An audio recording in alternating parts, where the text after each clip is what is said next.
একসময় ডিমকে উচ্চ কোলেস্টেরলের জন্য ক্ষতিকর মনে করা হতো, কিন্তু আধুনিক গবেষণা সেই ধারণা বদলে দিয়েছে।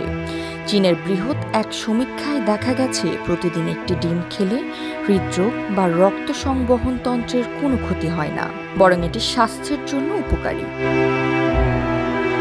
একটি ডিমে 4.6 গ্রাম চর্বি থাকে, যার মাত্র 25% স্যাচুরেটেড ফ্যাট।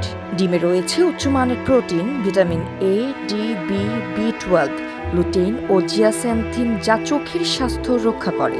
কোলেস্টেরল নিয়ে উদ্বেগ থাকলেও সুস্থ ব্যক্তির জন্য দিনে একটি ডিম ক্ষতিকর নয়।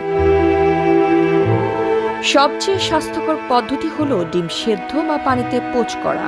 ডিম ভাজা এড়িয়ে চলুন, কারণ তেলে থাকা স্যাচুরেটেড ফ্যাট কোলেস্টেরল বাড়াতে পারে।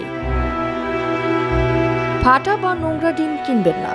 ফ্রিজের ডেডিকেটেড বক্সে ডিম রাখলে তা তাজা থাকে। ডিমের সাদা অংশ 3 সপ্তাহ, কুসুম 3 মাস পর্যন্ত ফ্রিজে সংরক্ষণ করা যায়।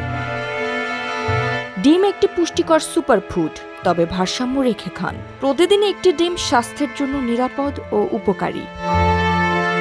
আর এই জ্যোতি, দৃষ্টি 24।